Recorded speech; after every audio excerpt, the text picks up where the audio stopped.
Hola, ¿qué tal? Buenas tardes.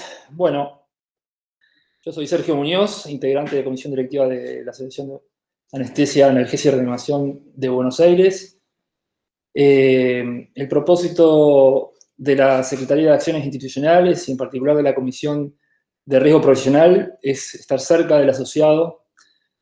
En esta oportunidad, preocupados por la situación que genera un evento no previsto, como es esta pandemia de COVID, y que en el área que nosotros estamos trabajando desde hace unos cuantos años, no solo a nivel ARBA, sino también a nivel FAR, con el mismo equipo, reitero, estamos muy preocupados del impacto que va a tener en la salud mental y en todas las situaciones eh, que involucran la vida del social y laboral del anestesiólogo, de los residentes de anestesia, de todo el personal que colabora con nosotros.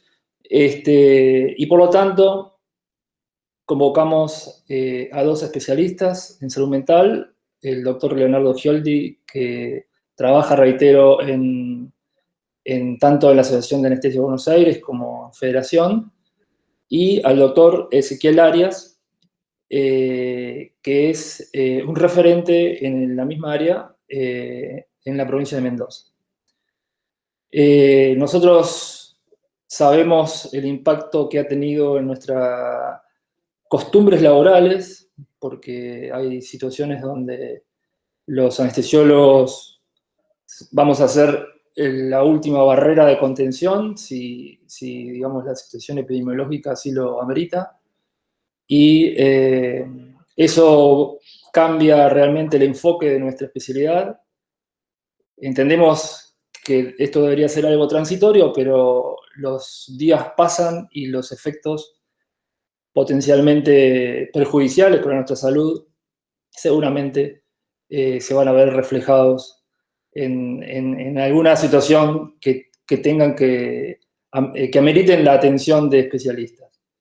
Es por eso que le voy a dar la palabra, en primer lugar, al doctor Gioldi, para que hable del impacto de la pandemia en la salud mental de los anestesiólogos.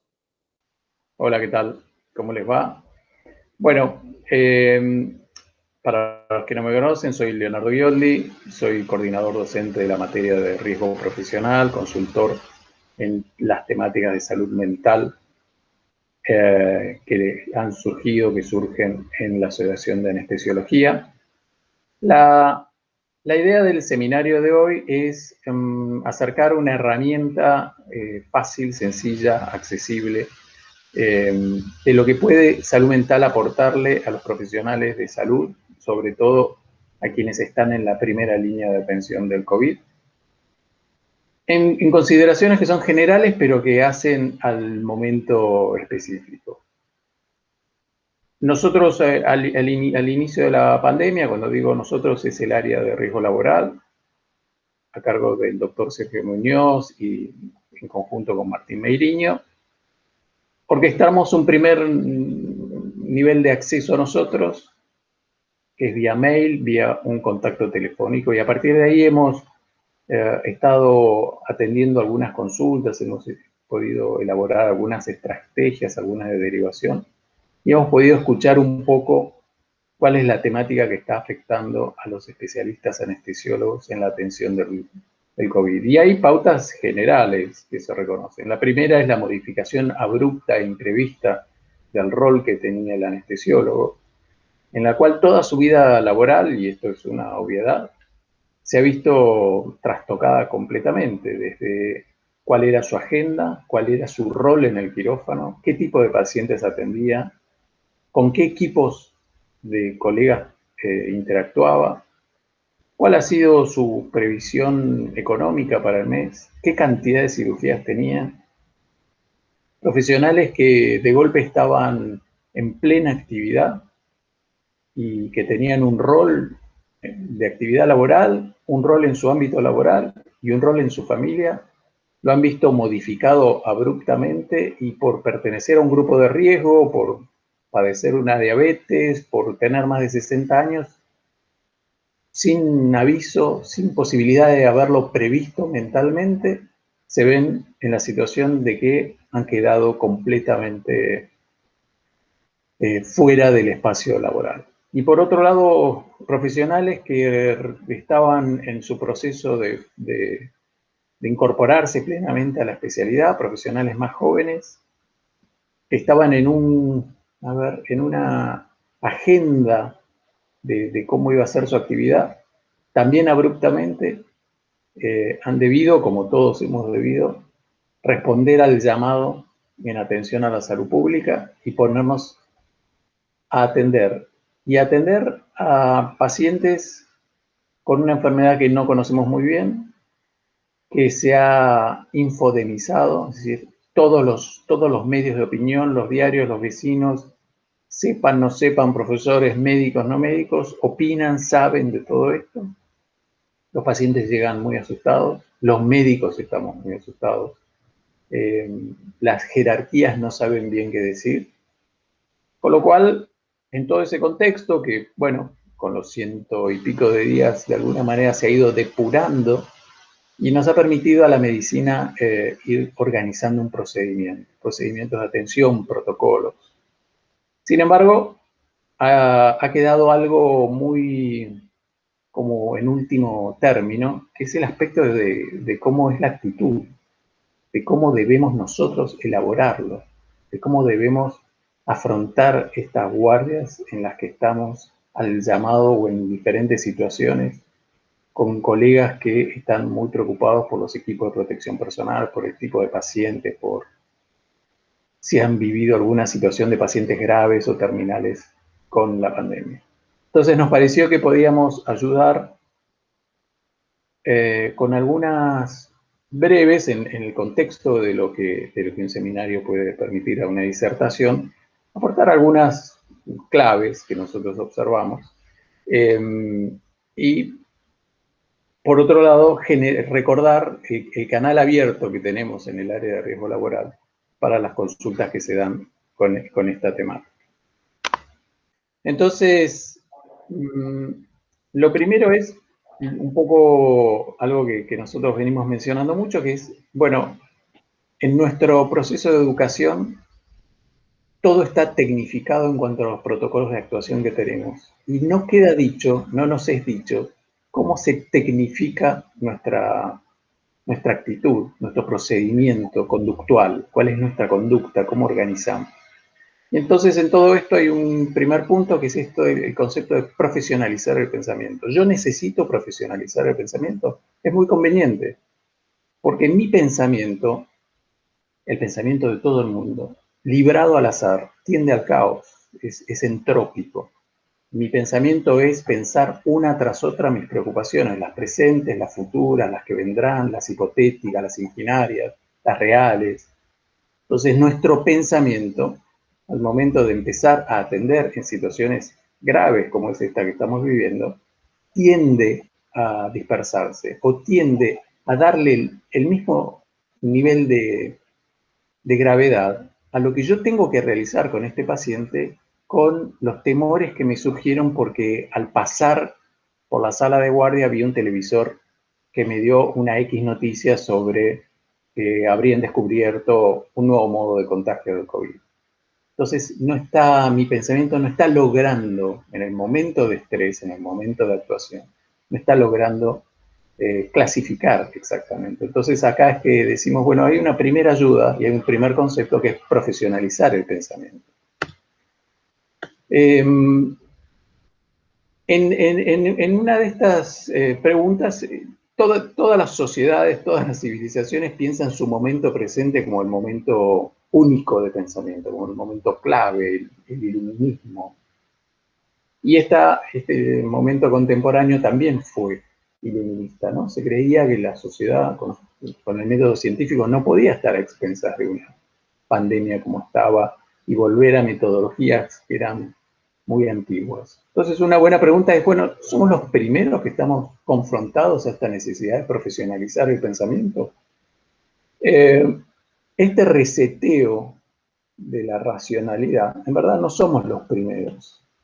Entonces, hay una gran pregunta que es, bueno, ¿cómo se había hecho antes por fuera de lo que es la organización de pensamiento que establecen las religiones? Que fíjense que también es una organización del pensamiento. Hay una primera que nos atañe mucho de Sócrates, que es médico, cúrate a ti mismo, ¿no? Y nosotros, y de esto se trata en este seminario, no podemos llegar a la atención si nosotros estamos afectados en igual, menor o mayor medida que el paciente.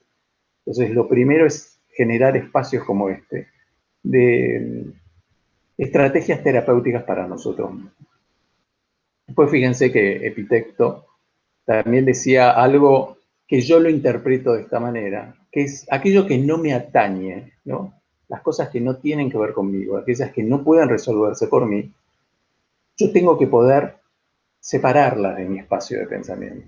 Es decir, quizás no es en mi momento de atender a un paciente en la guardia, quizás no es mi temática estar resolviendo o estar discutiendo o estar inclusive pensando si la OMS debiera disponer tal o cual otra medida. Entonces, por otro lado, en momentos donde tanta información se ha vulgarizado y ha sido tan contradictoria, es un buen llamado a atengámonos a aquella información que es científica. Fíjense que Hipócrates también va a decir cómo utilizar su propio pensamiento para extraer provecho de sus enfermedades. Es decir, cómo podemos sacar provecho, cómo podemos sacar un aprendizaje y cómo podemos controlar, a partir de haber vivido situaciones de pensamiento emocional, cómo podemos controlar y pasar a un pensamiento más racional, detectando lo que fue la emocionalización. También Epicteto siempre va a poner un eje en... Efectivamente, nosotros tenemos mucho para comentar, para criticar cómo es el manejo de los demás en relación a la pandemia. ¿Qué disposiciones ha tomado o no ha tomado el gobierno?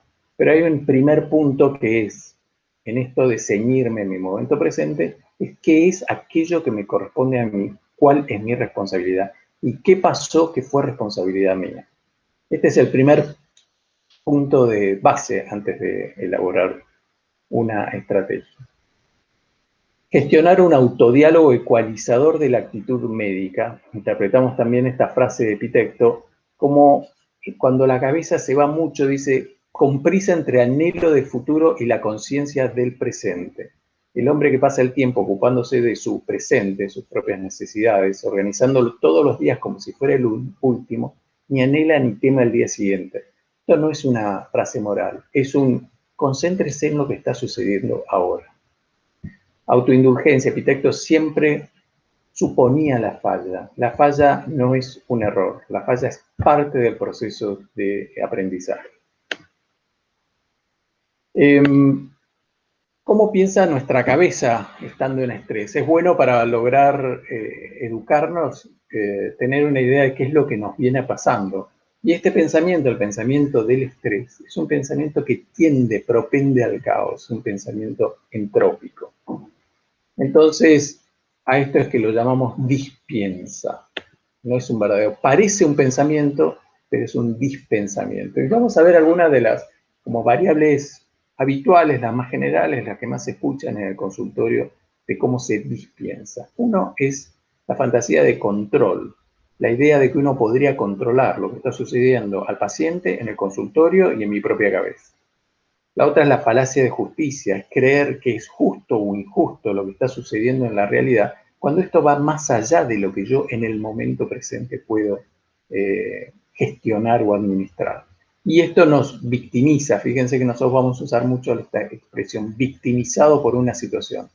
No es nada aconsejable la situación de victimización, más allá de que por fuera de ese momento presente de atención podamos discutir qué es lo que estuvo bien, qué es lo que estuvo mal, cómo podríamos haber sido mejor tratados. Pero en el momento presente, donde yo ya estoy con el paciente, la sensación de victimización me da una vulneración que también se extiende al paciente. Pensamiento sentimentalizado es lo que ya habíamos dicho, es la racionalidad condicionada, comprometida por emociones que tenga, miedo, ansiedad, ira. Falacia de cambio, la realidad debe cambiar para que yo pueda ejercer mi función. Etiquetas globales, la globalización, es decir, yo a todas las situaciones no las percibo en el detalle de lo que está pasando, sino que rápidamente le pongo una etiqueta, ¿no? Esto es todo un desastre, esto es una barbaridad. Siempre sucede lo mismo. No es que hoy no tengo mi barbijo N95, es que nunca me dan los N95. Quizás fueron una o dos veces. La necesidad de culpabilizar o tercerizar la responsabilidad, no necesito aclararla. Los imperativos morales, ¿no? Es decir, yo estoy muy incómodo con esta situación porque debiera ser de tal manera, el paciente debiera comportarse de tal modo y el hospital debiera hacer. Más allá de que, como siempre digo, estoy hablando de la actitud del presente, más allá de que en otra discusión hablemos de qué es lo que el hospital debiera hacerlo, pero estamos hablando del momento de atención al paciente. Racionamientos monovalentes es esto de filtrarlo. Yo estoy de muy mal humor, estoy muy angustiado, estoy muy disgustado por tener que atender a un paciente y lo único que hago es filtrar todas las percepciones negativas de lo que están sucediendo. Pensamiento maniqueo, todo es blanco o negro, todo es o fantástico o un desastre. No hay grises, no hay intermedios. Generalización, a partir de pequeños detalles hago teorías globales de lo que está sucediendo. Interpretación del pensamiento es, interpreto que los demás están pensando de mí, interpreto las situaciones de la realidad en relación a mí mismo y al significado que yo les supongo que tienen para mí. Catastrofismo, no necesito aclararlo.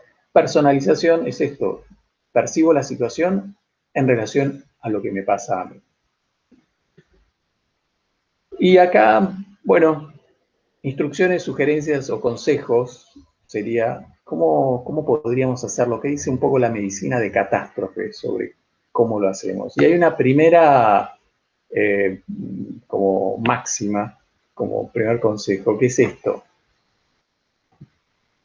El consultorio del paciente, entendiendo al consultorio es el lugar de resguardo, de cuidado al que un paciente angustiado por una enfermedad va y se siente cuidado por el médico y lo que ser médico implica, ¿no? Y por eso digo, el consultorio del paciente es la actitud del paciente. O sea, mi actitud, y por eso la importancia de esta profesionalización, mi actitud es lo que al paciente lo ancla, por más abstracto que signifique este concepto.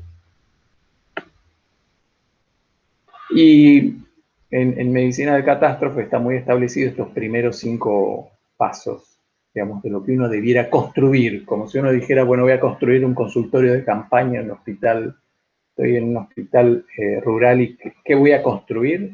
Bueno, podré construir muchas cosas sobre lo material, pero ¿qué es lo que voy a construir desde lo no material? Generar el ambiente de resguardo, que es lo que dijimos antes, provea al paciente la sensación de seguridad, calma y atención activa. Atención activa es, yo en ese momento realmente lo estoy escuchando. Por más que yo esté muy preocupado porque estoy con insomnio, porque estoy con problemas económicos, porque me parece que el lugar de atención no está lo suficientemente bioseguro.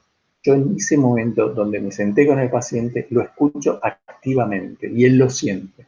Entonces, siempre se dice, bueno, hay que buscar un lugar apartado cuando se puede, cuando el paciente no está en el ámbito de lo que es una terapia intensiva, en lo posible sin ruidos y sereno, reflejando una sensación de calma. Todo esto son condiciones que se podrán o no lograr, muchas veces no las vamos a lograr, pero refleje como un espejo, refleja una sensación de calma. Produzca calma.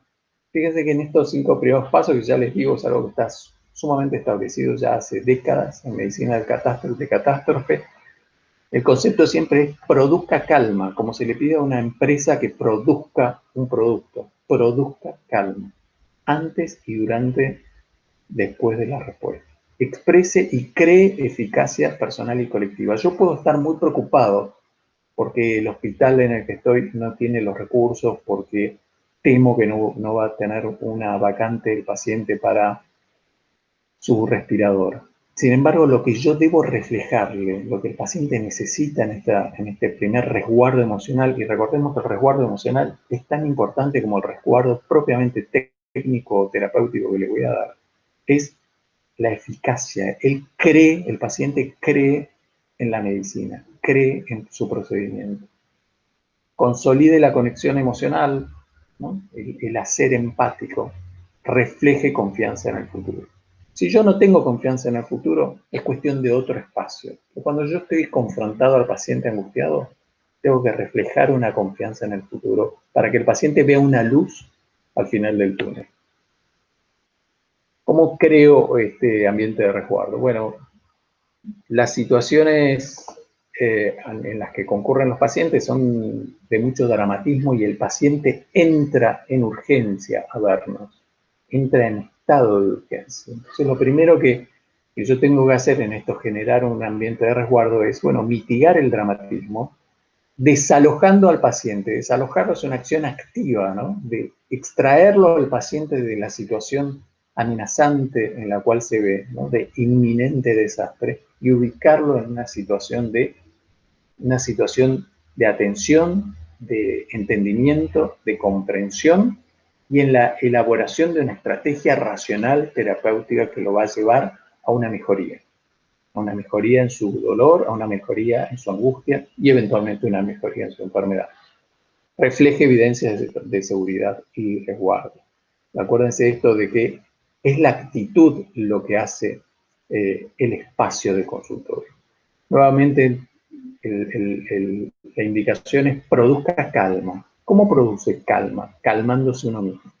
Por eso la primera parte de las imágenes tenían que ver cómo tengo herramientas para calmarme a mí mismo. Cíñase, y esto debiera ser la máxima que estuviera en todas las unidades febriles COVID-19, en todas las áreas de terapia intensiva destinadas a los pacientes COVID-19, cíñase a lo presente, lo práctico y lo posible. Debiera haber un cartel enorme que nos dijera a los médicos lo práctico, lo posible y lo presente. Eficacia. Involucre a la persona en la resolución de los problemas. Es decir, al paciente lo tenemos que instruir, sacarlo de ese estado caótico, de angustia caótica e ineficiente, para darle pequeñas indicaciones de cómo debe ayudarse a sí mismo, como lo hacemos con cualquier otro paciente. Pequeñas indicaciones, y estas indicaciones son importantes en cuanto al desarrollo de la enfermedad, pero también son importantes porque al paciente le están dando una red de previsión, de proyecto. Le estoy dando un pequeño proyecto personal para salir de la situación que en este momento es lo que más lo está preocupando en su vida. Entonces yo le estoy dando el procedimiento para salir. Entonces el primer paso usted tiene que hacer esto, el segundo paso es este, el tercer paso es este. Cuando llega al quinto paso, avíseme cómo le fue. Vamos a ver qué pasos siguen adelante. ¿Yo qué estoy haciendo? Le estoy generando un puente entre su momento presente caótico y un futuro de mejoría, de salir del espacio de dolor o de angustia. Reconozca y haga rememorar. Los pacientes vienen muy asustados y muy desfuncionalizados, con la sensación de que nada pueden hacer, de que nada saben hacer, de que están atropellados por la sensación de dolor, por el malestar corporal, por la fiebre, por la sensación de que no pueden respirar lo suficiente. Bueno, en base a lo que el paciente nos haya dicho, establezcamos sus propias capacidades. ¿Sí? El paciente siempre nos ha contado algún detalle personal que nosotros podemos recortar y decirle, de la misma manera que usted ha cuidado a su hija que está tan preocupada en la puerta del hospital, usted puede ahora tomar responsabilidad y hacer lo siguiente. Tenemos que empoderar al paciente como paciente. Conexión personal, lo hemos dicho mil veces y lo hemos hablado muchas veces en relación a cómo es la conexión del anestesiólogo, y alguno podría decirnos, bueno, pero nosotros no somos especialistas, no somos justamente la especialidad que mejor conexión personal, y nosotros ahí siempre vamos a decir en la materia de riesgo laboral todo lo contrario. El anestesiólogo tiene sus instantes de conexión personal en la cual el paciente se da cuenta de que lo que se juega en la anestesia es muy importante. Y la destreza del especialista poder expresárselo, habla de una gran capacidad, de una gran habilidad empática. Entonces, el paciente viene con mucha gente que está muy acercada, muy asustada de acercarse con su familia que no se le quiere acercar, con que lo han puesto en una habitación solo en la cual le han hablado por teléfono, donde todas las personas están hiper resguardadas. Todo eso no quita el poder que tiene escuchar atentamente, mirar a una persona, mirarla a los ojos cuando la persona está hablando. Entonces, la conexión personal es otro gran ancla para sacar al paciente de ese estado de emocionalidad. Ayude a la persona a reconectarse, bueno, sí, lo hemos visto desde el médico que intenta llamar por teléfono hasta el médico que se contacta con su familia, o sea, y recordarle al paciente que uno está en contacto. El paciente ha sido abruptamente, brutalmente salió de su núcleo afectivo e ingresó a un ambiente de astronauta en el cual nadie se le acerca. Bueno, yo puedo ser el puente, ¿no? En términos de esta conexión personal, yo puedo ser el puente entre su familia que me habló o a quienes vi, o que hablé con la persona que habló con la familia y decirle su familia está preocupada, pero está tranquila de que usted está mejorando y que está en las mejores manos. Digo ejemplos. Esperanza. O sea, sin esperanza parece mentira, pero la medicina en crisis graves como esta vuelve como a su pasamento. Sin esperanza al paciente no le queda más que empeorar. Entonces, la esperanza en el procedimiento médico, la esperanza en la estrategia terapéutica, la esperanza en una mejoría, en la salida del dolor, en la salida de la fiebre. Mantenga y refleje una actitud esperanzadora. El optimismo se transmite, se refleja. Entonces, ¿cuáles serían esta botiquín de primeros auxilios? Protección de futuro daño, la sensación de una protección hacia el futuro daño. El paciente cree que va a estar mucho peor, que le va a doler mucho más, que no va a tener respiración. Nosotros le vamos a hacer sentir que vamos a estar con él, o el sistema médico va a estar con él en ese momento. Oportunidad de hablar sin presión. Nunca es más importante recordar que el espacio de charla entre un paciente y un médico es un espacio secreto en el cual el paciente puede decir absolutamente todo lo que le pasa. Y esto quizás es un espacio que él no tiene en ningún lugar de su vida. Y acá se está jugando su salud, así que probablemente el paciente se beneficie de poder hablar sin presión, de decir sus peores miedos, de decir sus aspectos que más vergüenza le dan en cuanto al miedo que siente. Escucha activa, ya lo hemos dicho, empatía, simpatía y compasión. Terminamos. Fíjense que estamos volviendo a la medicina del siglo de oro de Atenas, o sea, estamos volviendo a 2000 años atrás, ¿no? A lo que es la relación médico-paciente. Reconocer y alojar preocupaciones. El paciente nos va a decir estas cosas, nos va a decir sus preocupaciones infantiles, regresiones, lo que fuera. Nosotros no es que los vamos a hacer cargo, todo lo contrario, no nos vamos a hacer cargo de sus preocupaciones, pero las vamos a alojar. Alojar es escucharlas, es escucharlas activamente. Quizás yo puedo no decir nada sobre esa preocupación.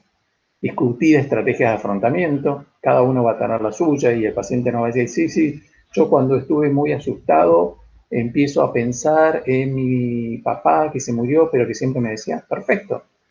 Es singular la estrategia de afrontamiento. La que el paciente nos dice, nosotros lo convalidamos y tratamos de hacerlo como una estrategia a seguir. Establecer el apoyo en la red social, el hospital, el equipo médico, su familia, estamos todos muy atentos a usted y a que vaya mejorando. Ofrecer la posibilidad de hablar, es lo que dijimos antes. Hacerse referente o dar la referencia institucional. Es muy importante que él sepa que está en una red. Esa red se llama el hospital, esa red se llama una estrategia médica frente a la pandemia.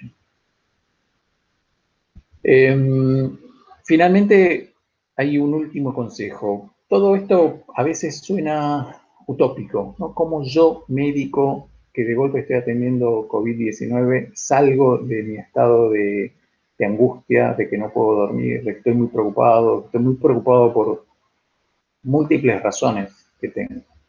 Y en esto el consejo siempre es, bueno, ciñámonos, y lo hemos dicho mucho, al aquí y ahora, al momento presente, a lo práctico, lo posible, lo presente. Y en este sentido hay muchas estrategias, es una aptitud que se entrena, ceñirme al presente y tratar de organizar mi pensamiento, porque el pensamiento siempre tiende a pensar uno tras otro, tiende a pensar en preocupaciones. Yo termino de la preocupación de que ahora estoy muy cansado y paso a pensar en la preocupación de que si mi mamá está en su casa siendo bien atendida en esta pandemia, y de ahí termina ese y empieza con que, uy, ¿cómo voy a pagar los gastos a fin de mes? Y ahí termina ese. O sea, fíjense que el pensamiento todo el tiempo, automáticamente, es como un secretario que nos trajera permanentemente preocupaciones y no nos dejara un recreo.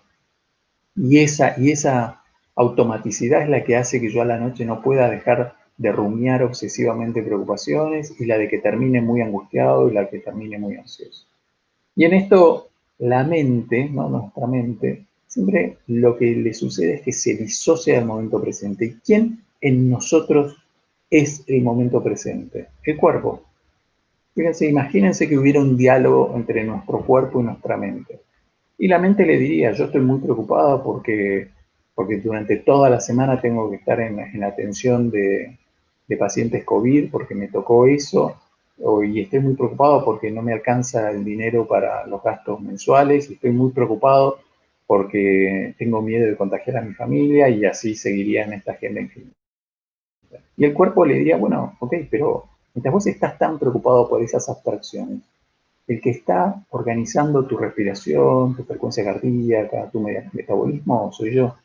Si el cuerpo pudiera hablar, diría, el que está ocupando tu presente, y sin tu presente no hay ningún futuro, ni siquiera dentro de 5 minutos, soy yo. Entonces, por eso fíjense que todas las técnicas de entrenamiento van a focalícese en su pensamiento, en su respiración. Focalícese en cómo respira, focalícese en qué escucha, focalícese en cómo está su cuerpo, focalícese entonces el cuerpo, así como dijimos, la actitud del médico es el ancla del paciente, el ancla que tenemos para ceñirnos al presente es capacitarnos a vincularnos con algún aspecto nuestro, de nuestro cuerpo, como la respiración, y poder volver al momento presente. Y este volver al momento presente perfora esa agenda sin huecos de preocupaciones permanentes en la que todos estamos metidos. Bueno, espero haber sido útil, como siempre, invitándolos a que nos puedan hacer cualquier consulta por los espacios que fuimos abriendo, y les agradezco mucho la atención. Saludos. Buenas, ¿qué tal? Yo soy el doctor Martín Meiriño, soy miembro de la comisión directiva de la ARBA y del comité ejecutivo de la Federación, y en ambos lugares trabajo en las comisiones de riesgo profesional. Así que en esta oportunidad les doy el pase para que el doctor Ezequiel Arias, que es psiquiatra, que colabora con la Asociación Mendocina y también con la Asociación de San Luis, continúe con la charla. Bueno, buenos días. Mi nombre es Ezequiel Arias Van Lierde, soy médico psiquiatra, trabajo en la Asociación Mendocina de Anestesiología en el área de salud y riesgo laboral del anestesiólogo. Se me ha encomendado que hoy hable del funcionamiento que estamos teniendo en la comisión, por una parte, y por otra parte que aproveche un poquitito el tiempo para tocar un tema que a mí me resulta en lo personal apasionante, que tiene que ver con los propios rasgos de personalidad haciendo frente a las circunstancias de estrés en el campo de la anestesiología. Bien.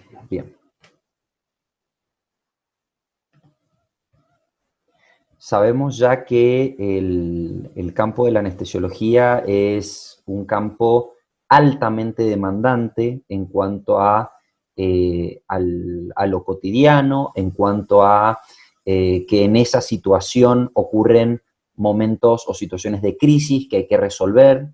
Esto es de forma regular.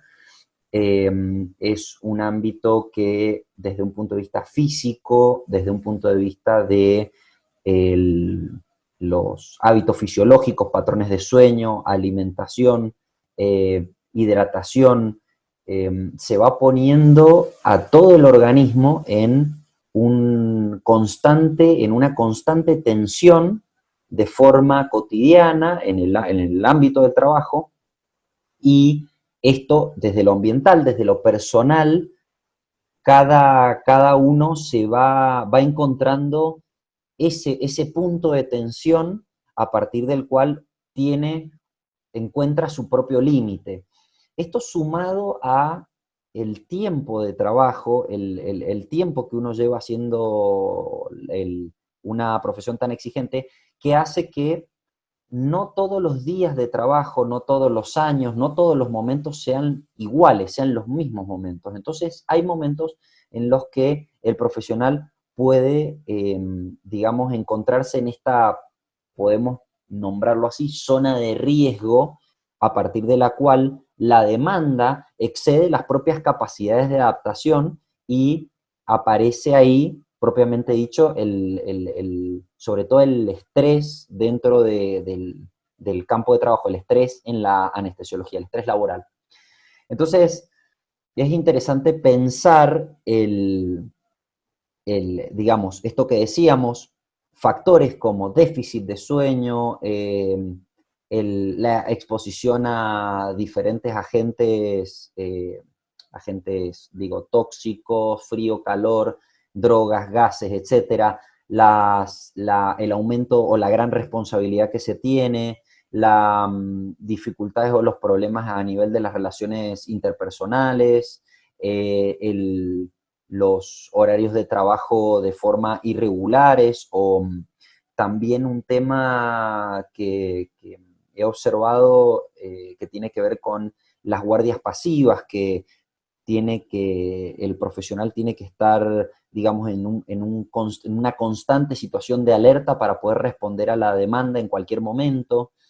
Las situaciones de índole legal o judicial a las que se está exponiendo el profesional, las presiones a nivel de la institución,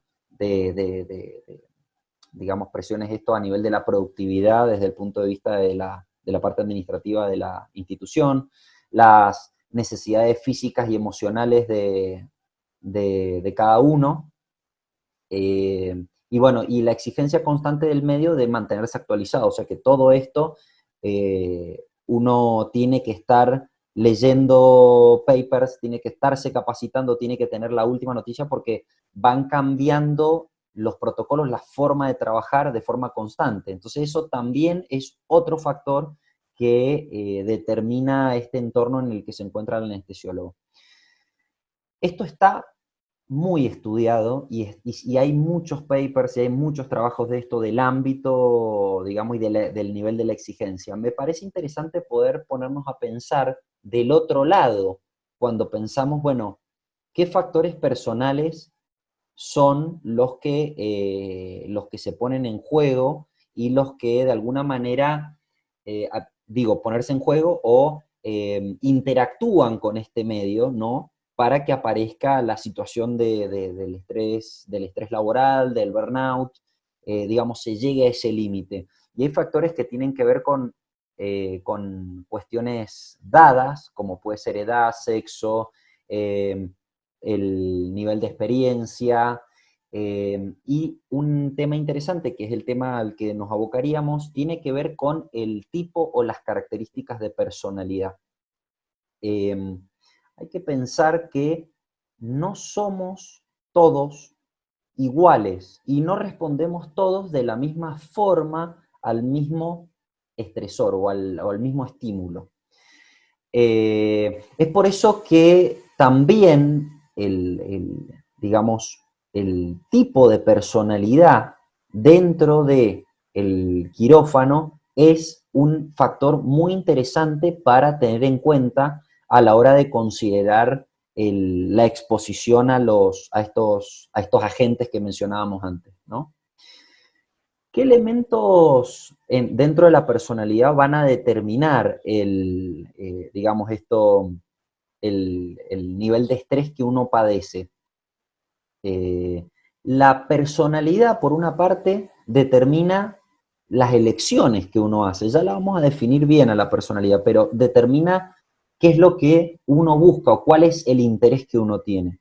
Entonces, buscar la especialidad de la anestesiología ocurre, digamos, o es algo que, digamos, da por sentado que uno, como profesional o como médico que aspira a entrar a la residencia, no tendría inicialmente problemas con enfrentarse a este tipo de situaciones que hablábamos más temprano, situaciones de tipo crítica, guardias, el tema de los horarios, la situación del quirófano.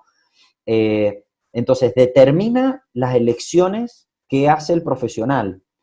También influencia la forma en la que experimenta el estrés, ¿no? Hay un dato muy interesante que es digamos, las personalidades que lo pueden afrontar de mejor manera son personas que ven el estresor como un desafío y no como una amenaza. En el momento en el que se empieza a ver como una amenaza el estresor, es en el momento en el que ya ha cambiado la forma de posicionarse y muy probablemente estemos en esta zona que digo yo del riesgo del estrés y del burnout.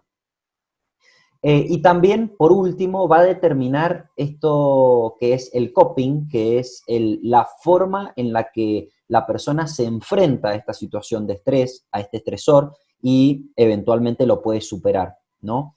Hay personas o personalidades que tienen más estrategias o que tienen más recursos, entre comillas, dicen los psicólogos a veces, y hay personas que tienen menos recursos, ¿no? Entonces, esto se puede trabajar, y parte del abordaje que se hace en una instancia, individual con un profesional psicólogo, psiquiatra, apunta mucho a este nivel, a determinar de qué manera uno está manejando las circunstancias que no, digamos, los estresores ambientales. Bien. Por ahí, para poder definir un poquitito a qué nos referimos cuando hablamos de persona o personalidad, la palabra viene de la antigua Grecia, cuando los actores se colocaban una máscara delante de la cara y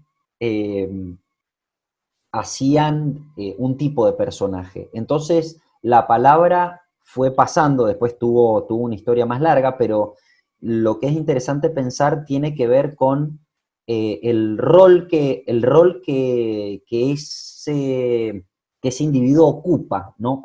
O digamos, o cómo se para frente a los demás, ¿no? De ahí viene un poquitito la palabra y la definición.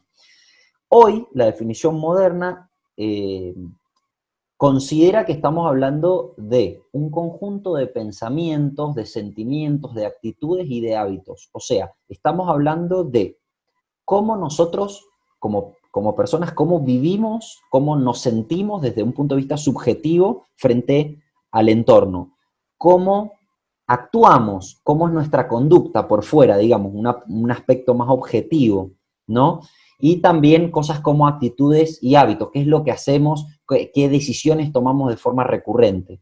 Entonces, todo este conjunto de elementos están fuertemente arraigados y son constantes. Es por eso que en el campo de la psiquiatría se pueden definir tipos o estilos de personalidad. Yo prefiero decir estilos de personalidad porque tiene que ver con la forma de ser de cada uno, digamos. No estamos hablando de algo patológico o de una enfermedad, ¿no? Estamos describiendo, podemos decirlo así, como colores de personalidad.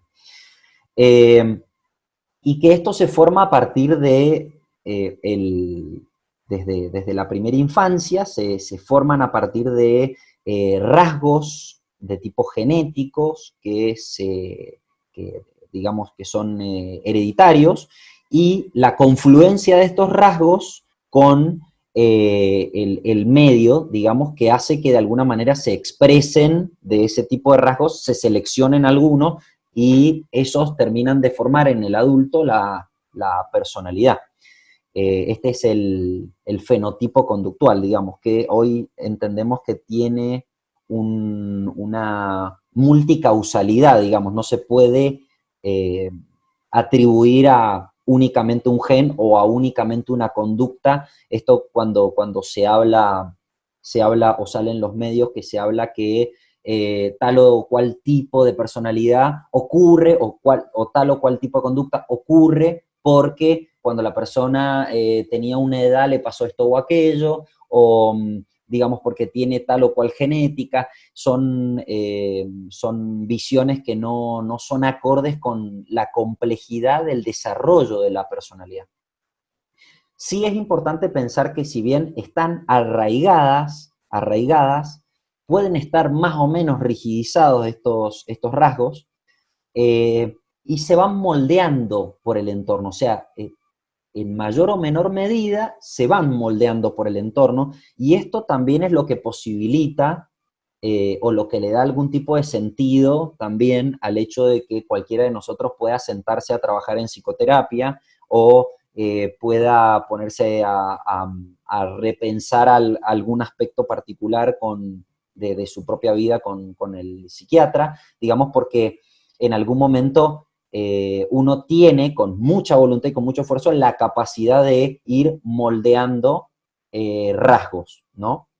Si bien es interesante pensar que hay toda una paleta de tipos de personalidad en la cual hay gente con más capacidad plástica, con más capacidad de adaptarse al medio, y hay gente con menos capacidad de adaptación al medio.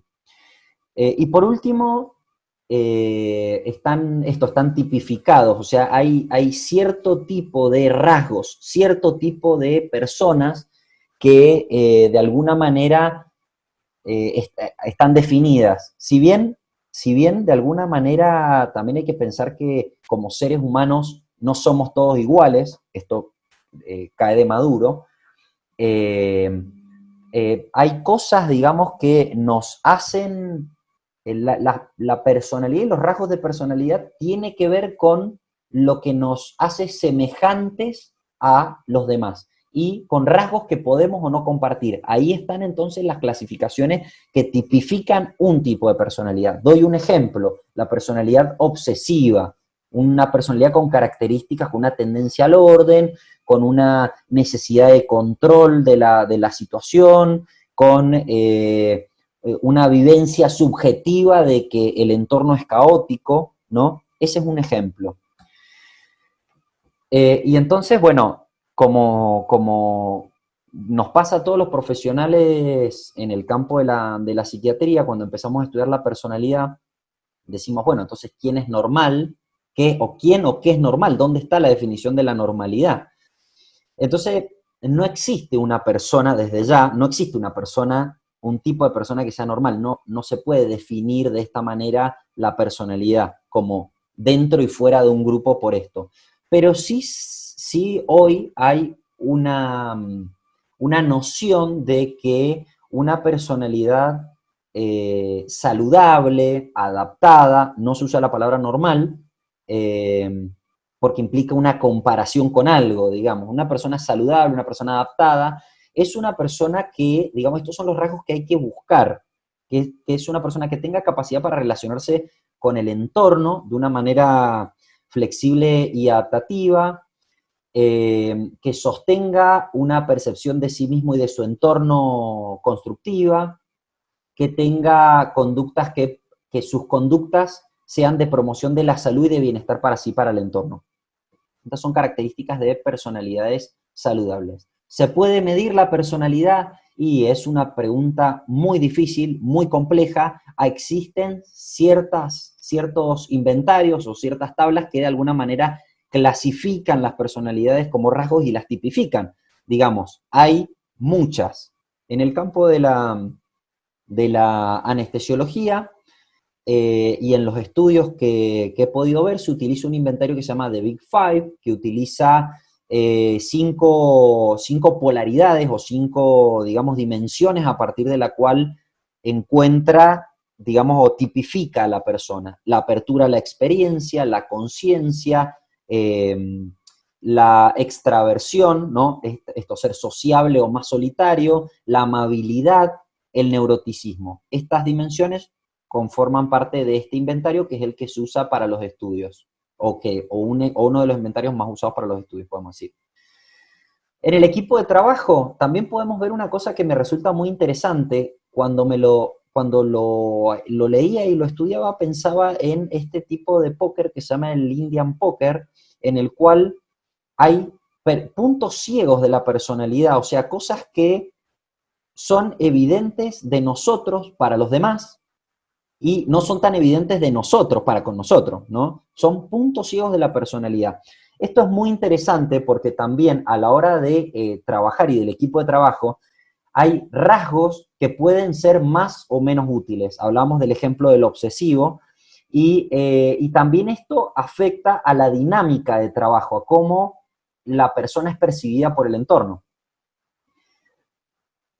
Es interesante, entonces, queda clara esta definición. El estresor en la anestesiología, el estresor es el estímulo que nosotros definíamos, y el estresante viene a ser, estresante es la experiencia subjetiva, ¿no? Esto era una definición, una aclaración que era muy importante hacer. Fíjense que sobre todo este estudio veía en Alemania los residentes, y habla de que 52% de los residentes tienen scores altos para síntomas depresivos, que 28 tiene un puntaje alto para las escalas del estrés. Está hablando de una alta incidencia podemos decir, de elementos o de indicadores que den cuenta de que ahí está pasando algo. Ya vamos a hablar un poquitito de la intervención. ¿Qué rol va a jugar entonces el tipo de personalidad en la respuesta al estrés laboral en la anestesiología? Hay una frase que me resulta muy interesante, por eso puse el mármol, es que el mármol se agrieta por las grietas que tiene, o sea, se parte por las grietas que trae. Entonces, cada uno de nosotros, como seres humanos, va a tener un límite y va a estresarse y a resentirse, digamos, su salud de una manera muy particular que tiene que ver con cómo está uno de alguna manera armado en cuanto a su estructura de personalidad. Diferentes personas entonces tienen diferentes niveles de resistencia y diferentes capacidades de recuperación, que es el coping, que esto es lo que estábamos hablando. Herramientas entonces para el desarrollo de la resiliencia en el trabajo de equipo, algunas herramientas que quería compartir de este trabajo que está abajo. A partir de lo anterior se sugiere que se trabaje sobre programas de bienestar en las instituciones, que se hagan programas de bienestar profesional en las instituciones, entrenamiento en mindfulness y regulación emocional, que al momento está en estudio la validez o digamos, el efecto, la eficacia que tienen este tipo de intervenciones. Y por último, la identificación en los equipos de trabajo de personas con capacidades para percibir el estrés, ¿no? Como desafío, versus de transmitir o percibir el estrés como amenaza. Entonces, utilizar este tipo de personas en los equipos para poder ayudar a sobrellevar a las personas en el campo de trabajo, en la anestesiología, su situación de estrés. O sea, encontrar, entre comillas, lo que podrían ser líderes dentro de digamos, de la batalla contra el estrés en el campo de la anestesiología. Por último, me parece interesante dejar algunas otras herramientas que tienen que ver con el desarrollo de la inteligencia emocional para el manejo, para la identificación de las emociones y mejorar un poquitito el desempeño laboral. hablar de identificaciones es pararse un momento a ver cómo esto lo está afectando a uno, porque ¿qué es lo que pasa?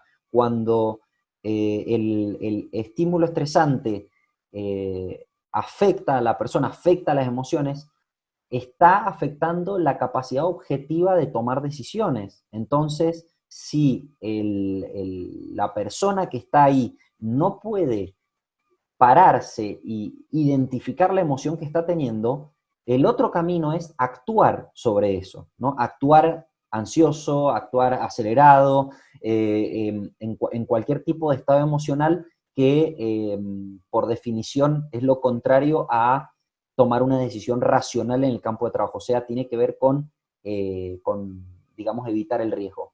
Observar las diferentes respuestas del equipo también, en relación con esto que hablamos de los puntos ciegos de la personalidad. Puede haber gente alrededor de uno que no se da cuenta en la situación en la que se encuentra, y también tener definido o pararse a reflexionar cuál es el límite de la propia intervención y qué es lo que uno puede o no puede lograr.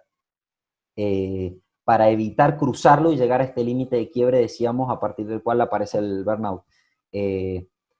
Al burnout se llega por incapacidad para poder parar. Bien, por último, quería exponer un poquitito el funcionamiento de la Comisión de Salud y Riesgo Profesional en la Asociación Mendocina de Anestesiología. Y lo primero que digamos, nos pasó al momento de armar el equipo de trabajo y de plantear una estrategia y de poder ver, digamos, cuáles son los alcances de las intervenciones, es esto, ¿no? Es un desafío silente, es la parte de abajo de un iceberg que se ve, la parte de arriba son los casos emergentes, los casos, entre comillas, problemas, que son situaciones que cruzaron todas estas barreras que estábamos hablando antes, que se dio todo lo que se tenía que dar y se llegó a una situación de, podemos decir, de estrés, de burnout, o otro tipo de circunstancias, como puede ser el patología ya de tipo, ya más de la especialidad, trastornos del ánimo, situación de adicciones, etcétera. Pero lo interesante para nosotros era pensar un poco qué es lo que está abajo que no estamos viendo, ¿no?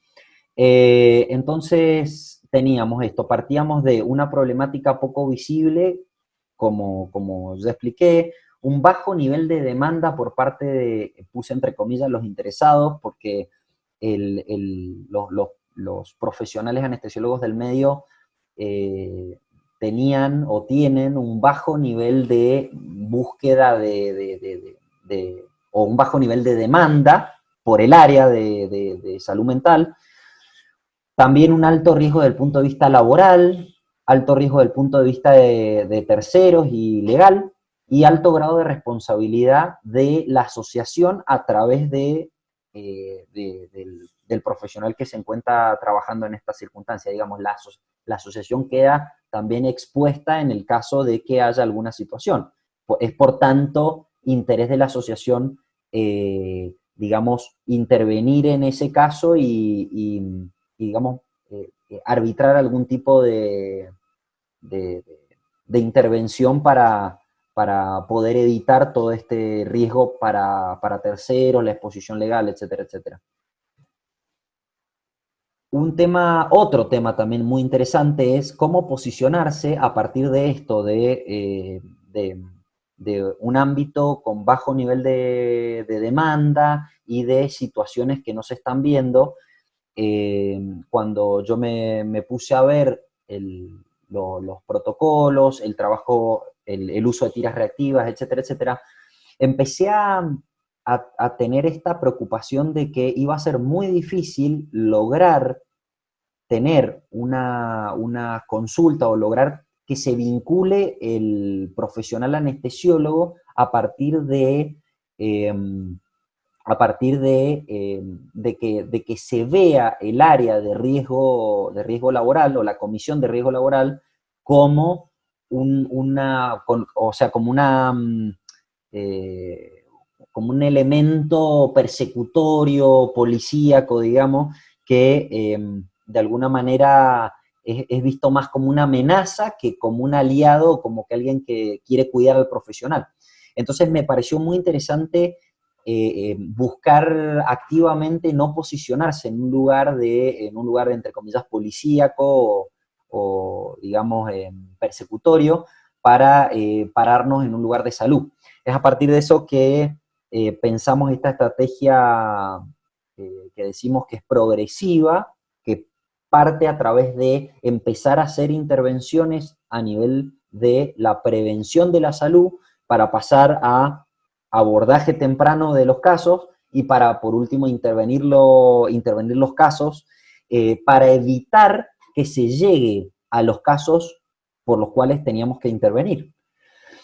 Y para esto es muy importante la necesidad de un equipo interdisciplinario. No alcanza solo con el psiquiatra, porque por la especialidad tiene una mirada diferente de la del psicólogo y diferente del anestesiólogo. O sea, se necesitan estas tres patas dentro de la Comisión de Salud y Riesgo Laboral y Riesgo Profesional, porque se termina de complementar, sobre todo con la mirada de una persona, de un anestesiólogo que también esté trabajando dentro, que de alguna manera oficia como vínculo entre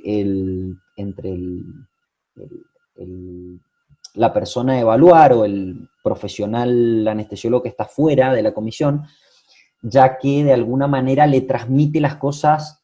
Primero conoce el medio de trabajo, conoce muy probablemente a los otros profesionales, conoce mejor la situación que pasa y de alguna manera también hace este rol de nexo con los profesionales de salud para que la intervención sea lo más ajustada y lo más adecuada al caso posible.